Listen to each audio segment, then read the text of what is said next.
आता बघूया टॉप 9 राजकीय बातम्या। छत्रपती घराण्याच्या खासगी जमिनी आणि इतर मालमत्तांना कायमची सूट। उदयनराजेंच्या लिनियन वारसांना आता कायमची सूट देण्याचा निर्णय। महसूल आणि वन विभागाचा हा मोठा निर्णय। घटनाबाह्य मुख्यमंत्र्यांनी सर्वांसाठी पाणी योजनेला स्थगिती दिली होती। स्थगिती उठवण्यासाठी फडणवीस आता सकारात्मक, तर फडणवीसांचं कौतुक करत आदित्य ठाकरेंची शिंदेंवर टीका।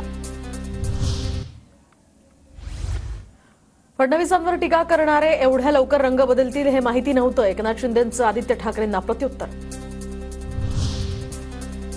जयंत पाटील पद सोडायला तयार, तर 8 दिवसांचा वेळ द्या, त्यानंतर मी पद सोडतो। जयंत पाटील यांची भूमिका, निवडणुकीत काय केलं याचा डेटा द्या, त्यानंतर बाजूला होतो। बोलणं सोपं असतं, पण चांगला माणूस शोधणं हे अवघड असतं, असंही सुनावलं।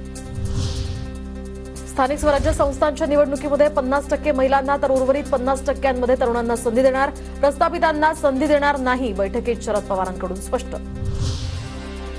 भाजपचं 12 जानेवारीला शिर्डीमध्ये अधिवेशन, तर केंद्रीय गृहमंत्री अमित शहा, जेपी नड्डा अधिवेशनाला उपस्थित राहणार। भाजपच्या सर्व आमदार, खासदार आणि मंत्र्यांना 11 तारखेला शिर्डीत हजर राहण्याची सूचना। राज्यात आजपासून भाजपच्या घर चलो अभियानाला सुरुवात, तर घरोघरी जाऊन भाजप सदस्य नोंदणी करणार। स्थानिक स्वराज्य संस्था निवडणुकीच्या अनुषंगानं भाजपकडनं आता राज्यात 1.5 कोटी सदस्य बनवण्याचं उद्दिष्ट। ईव्हीएम घोटाळ्याच्या संशयावरून पवार गटाचे एरंडोलचे उमेदवार सतीश पाटलांकडून हायकोर्टात याचिका।